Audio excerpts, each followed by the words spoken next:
What's going on, everyone? Welcome back to the show. So I have some good news to share with you guys. They finally got out of this meeting with the president and Speaker McCarthy and Mitch McConnell and Hakeem Jeffries and Chuck Schumer. So I'm going to show you a clip of Speaker McCarthy talking about the meeting. And basically he's saying that he thinks that it's possible for them to get a deal by the end of this week. So that's what we're going to focus on in this video. But first off, you guys can do me a favor. Please like the video, subscribe to the channel, hit that little bell notification, and then click all. By clicking all, you'll get notified anytime we post a video. We do daily videos here. So by clicking the bell notification and clicking all, you should be getting updated every day. Okay, so let me go right over to this clip. So we'll play the clip first, and then we're going to talk a little bit about it. Here we go. Speaker, you said earlier this week that you were still very far apart. We are. We're still very far apart at this point. Yes. What progress was made in this meeting, and you wanted to see a deal by the end of the week? Yes. Do you think a deal could be possible? It is possible to get a deal by the end of the week. It's not that difficult to get to an agreement. When you think about Limit, Save, Grow, the bill we passed, we raised the debt ceiling. We cap future spendings. We grow our spending in Congress by 1% each year. That gives you trillions of dollars of savings. We bring back money that we have already appropriated from the taxpayer that wasn't spent in a pandemic.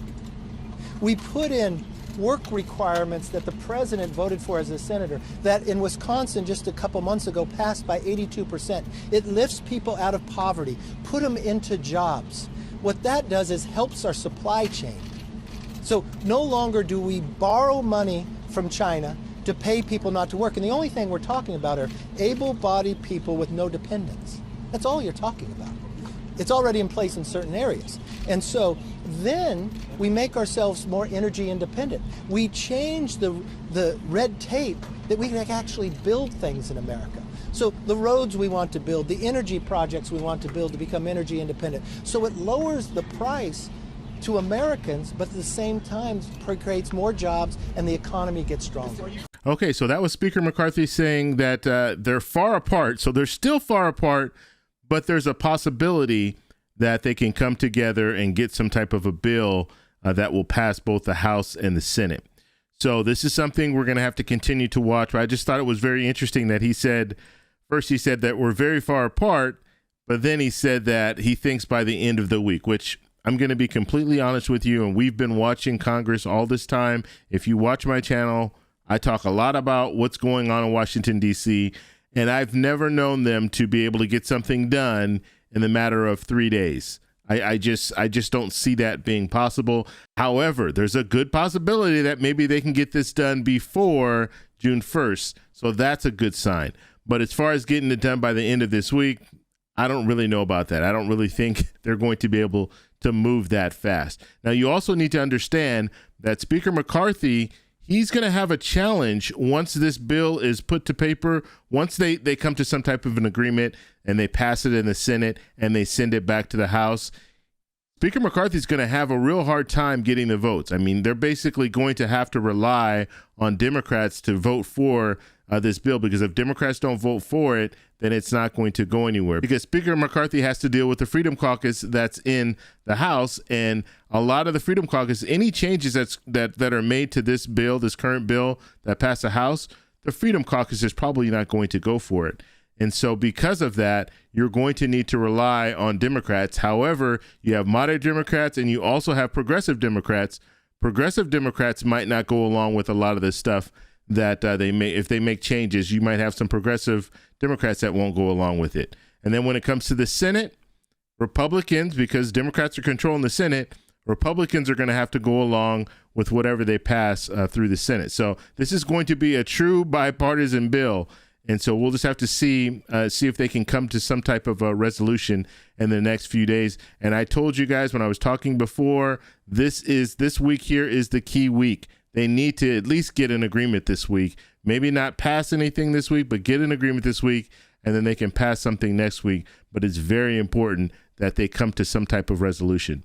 Okay, I want to go and show you guys some of the articles that are out right now. Okay, so here are some of the articles. I just want to read the headlines for you guys, just so you guys see that you have a lot of outlets that are talking about this whole situation right now when it comes to the debt ceiling and how it could impact Social Security. Social Security payments could stop in July if debt ceiling not settled, says expert. And then CNBC writes here, as lawmakers warn of a Social Security shutdown, here's how the debt ceiling may affect benefits. And then USA Today's headline is, will Social Security checks be late? How the debt limit fight could impact your July payments. And then we have another article here, what could happen to Social Security payments if the debt ceiling is not raised?